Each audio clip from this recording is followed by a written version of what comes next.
दोस्तों, अगर आप लोगों ने भी थंबनेल देख के इस वीडियो पे क्लिक किया है तो या तो आपको ग्रुप डी में ट्रैकमैन की पोस्ट मिल चुकी है या फिर आपको पोस्ट मिलने वाली है। जी हाँ, मैं बात कर रहा हूँ यहाँ पर रेलवे ग्रुप डी की ज्वाइनिंग के बारे में। मेरे चैनल के बारे में आप सभी लोग जानते हैं। हमारा जो चैनल है कम्प्लीटली डेडिकेटेड है रेलवे के ग्रुप डी एस्पायरेंट के लिए।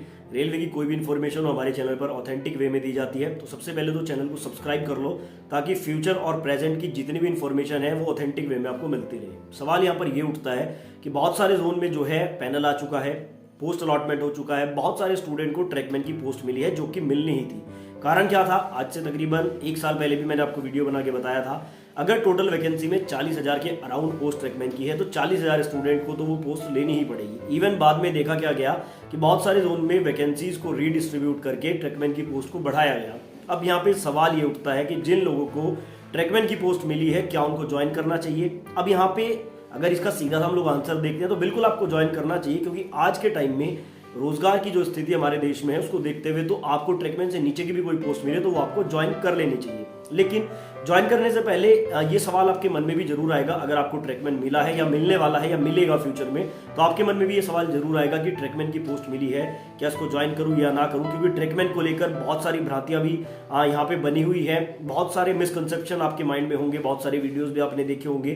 तो इस पोस्ट में रह के क्या क्या परेशानियों का सामना आपको करना पड़ेगा और किस तरह से आप लोग जो है इस जॉब में ज्वाइन करने के बाद इससे बाहर निकल सकते हैं, इस पर हम लोग बेसिकली आज के इस वीडियो में बात करेंगे। वीडियो बहुत छोटा सा ही रहेगा हमेशा की तरह, और आपको जानकारी बहुत अच्छी देने वाला हूं। साथ ही एक पॉइंट यहाँ पे मैं और लेने वाला हूं। एक स्टूडेंट का यहाँ पे सवाल था कि सर जो आपके गेटमैन होते हैं ये ट्रैकमैन से गेटमैन कैसे बनते हैं? क्योंकि जो गेटमैन होता है ना, जो आपने देखा होगा स्टेशन से बाहर जाके जो गेट क्रॉसिंग गेट लगे हुए होते हैं वहां पे एक रेलवे ग्रुप डी का कर्मचारी काम करता है। तो वो जो गेटमैन है उसकी वैकेंसी ओपनली तो नहीं आई है, मतलब टोटल 17 पोस्ट में गेटमैन की वैकेंसी तो नहीं है। तो वो गेटमैन कैसे बनते हैं? तो मैं आपको बता दूं, जो ट्रैकमैन होते हैं उन्हीं में से गेटमैन बनते हैं। तो उसका भी क्या प्रोसेस होता है वो भी मैं छोटे से वीडियो में डिस्कस करने वाला हूं। तो हमारा पहला पॉइंट ये था कि ट्रैकमैन की पोस्ट मिली है, क्या ज्वाइन करूं या ना करूं? तो बिल्कुल यहाँ पे मेरा सीधा सा जवाब यही रहेगा, आपको ज्वाइन करना चाहिए। कारण मैं आपको बता देता हूं, देखो अभी जो बेरोजगारी का आलम है देश में, उसको देखते हुए कोई भी जॉब अगर आपको मिल जाती है तो उसको ले लो।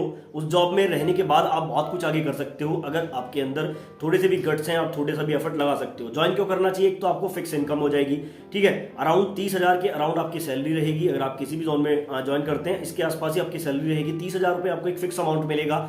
आपके पास एक स्टेबल लाइफ हो जाएगी, आपको कोई ये नहीं कहेगा कि आप बेरोजगार हो। साथ में आप लोगों के पास क्या है, जब आपके पास पैसा होगा, आपके अंदर एफर्ट है, गट्स है, तो आप उस पैसे का यूज करके बहुत कुछ कर सकते हो। कहने का मतलब सीधा सा पॉइंट यही है, फिक्स इनकम हो जाएगी, आप आगे पढ़ाई भी कर सकते हो। और मैं आपको एक चीज बता दूं, ट्रैकमैन की पोस्ट से निकलने के बहुत सारे तरीके हैं, बहुत सारे ट्रैकमैन इस पोस्ट से निकले भी हैं। इवन मैंने कल एक वीडियो अपलोड किया था जिसमें ग्रुप डी के गैंगमैन थे वो, और वो आईपीएस बने हैं, ठीक है। वो वाला वीडियो नहीं देखा तो एक बार जाके देख लेना, वो भी एक मोटिवेशनल स्टोरी है। तो पॉइंट यहाँ पर ये था कि आपको ज्वाइन करना चाहिए, इनकम आपकी फिक्स हो जाएगी। अब इससे निकलने के रास्ते क्या क्या होते हैं, तो रास्ते मैं आपको बता देता हूं, उसके बाद मैं आपको थोड़ा सा काम के बारे में बताऊंगा। रास्ते यहाँ पर बहुत सिंपल्स हैं। आप ग्रुप डी में ज्वाइन कर लो, ट्रैकमैन की पोस्ट पर आप ज्वाइन करोगे, नो डाउट यहाँ पे हार्ड वर्क रहेगा, आपको टाइम बहुत कम मिलेगा, बहुत मेहनत का भी काम है। उसके बाद आपको थोड़े से एफर्ट करने होंगे। यहाँ पे एलडीसी, जीडीसी और ओपन वैकेंसी, तीन तरह से आप लोग इस पोस्ट से बाहर निकल सकते हो।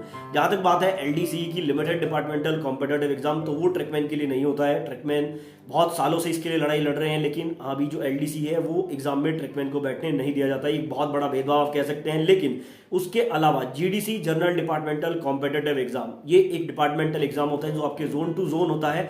जिस जोन में आप ज्वाइन करेंगे सिर्फ उसी जोन के एम्प्लॉयज इस एग्जाम में बैठते हैं। कंपटीशन बहुत कम रहता है। इवन अभी जयपुर जोन में एएलपी की 238 पदों पर जीडीसी की वैकेंसी आ रखी है। तो 238 लोगों के पास चांस है कि वो ग्रुप डी से निकलकर एएलपी बन सके। इसी तरह से आपको भी चांस मिलेंगे। तो इसमें कोई बड़ा मुद्दा नहीं है अगर आप पढ़ाई के टच में रहेंगे किसी भी तरीके से। देखो 8 घंटे 10 घंटे की ड्यूटी के बाद आपको नो डाउट बहुत थकान होगी, लेकिन उसके बाद भी अगर आप मेहनत करते हैं, आप थोड़ा थोड़ा पढ़ाई के टच में रहते हैं, तो जीडीसी वगैरह का एग्जाम इतना डिफिकल्ट नहीं होता। एक सेपरेट वीडियो बना के आपको इसका सिलेबस वगैरह बहुत अच्छे से बताऊंगा, कॉम्पिटिशन क्या रहता है, कट ऑफ वगैरह इसका कितना जाता है, वो सारा डिटेल में बताऊंगा। अभी के लिए जान लो कि डिफिकल्ट नहीं रहता है। ओपन वैकेंसी से तो बहुत ही इजी रहता है, तो उसके द्वारा आप जो इस पोस्ट से बाहर निकल सकते हैं। तीसरा तरीका ओपन वैकेंसी है। जैसे अभी जो है 2023 के लास्ट तक बहुत ज्यादा उम्मीद है कि अलग अलग वैकेंसी आएगी रेलवे में। ओपन वैकेंसी में भी आप भाग ले सकते हैं अगर आप पढ़ाई के टच में है। तो अभी देखो आप ज्वाइन करोगे, आप पढ़ाई के टच में होगे, अभी आपने एग्जाम दिया है, अब बिल्कुल आपका माइंड फ्रेश है, ठीक है। अभी अगर कोई भी वैकेंसी आती है तो आपके पास बहुत बड़ा चांस रहेगा यहाँ से निकलने का।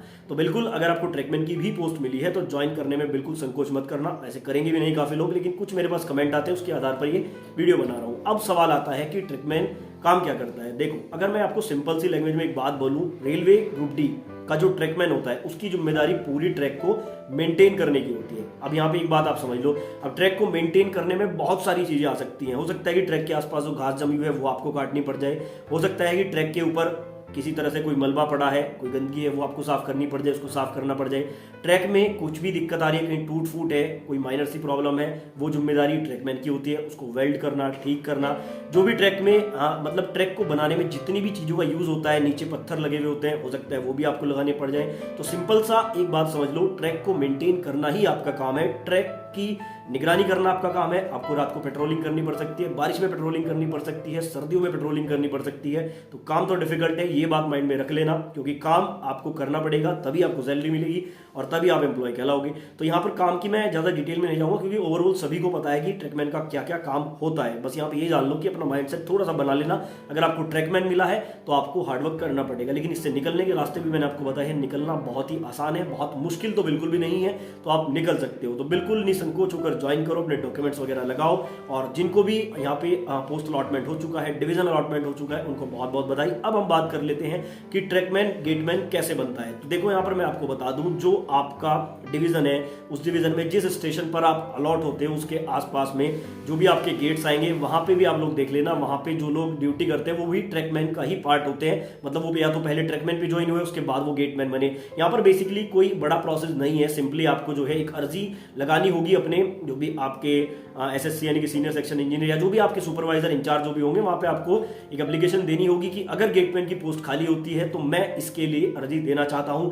अब आपके जैसे वहां पर और लोग भी अर्जी देंगे, तो वहां पे कोई ना कोई एक सिलेक्शन का प्रोसेस वो यूज करेंगे। वो क्या है वो आगे आपको जब डिपार्टमेंट में जाओगे पता लग जाएगा, और उस छोटे से सिलेक्शन के माध्यम से आपको गेटमैन की पोस्ट मिल जाएगी। ठीक है, उसके लिए अलग से 7 से 10 दिन की ट्रेनिंग आपकी होगी, और ट्रेनिंग के बाद आपको यहाँ पे जो है गेट पे ड्यूटी मिल जाती है। गेट पे ड्यूटी थोड़ी सी ईजी होती है एज कंपेयर टू ट्रैकमैन जो आपके ट्रैक पे काम करते हैं, क्योंकि गेट पे आपकी ड्यूटी हालांकि 10 घंटे 12 घंटे ही हो सकती है, लेकिन वहां पे आपका हार्डवर्क नहीं है, आप पढ़ाई कर सकते हैं, आराम से बैठ सकते हैं। तो यहाँ पर ये भी एक बड़ी अपॉर्चुनिटी है कि ट्रैकमैन की पोस्ट पर ज्वाइन करके अगर आपको गेटमैन की ड्यूटी मिल जाती है तो बहुत अच्छी बात है, वहां पे भी आपको पढ़ाई के लिए अच्छा टाइम मिल जाता है। मैंने बहुत सारे डाउट लेने की इस वीडियो में कोशिश करे थे, इस सीरीज को थोड़ा सा कंटिन्यू रखेंगे, जो भी आपके सवाल कमेंट बॉक्स में आएंगे उसको कंबाइन करके एक वीडियो बनाएंगे और आपके छोटे से छोटे भ्रम को दूर करने की कोशिश करेंगे। इसलिए चैनल को सब्सक्राइब करके बेल आइकन को प्रेस करना बिल्कुल ना भूलें।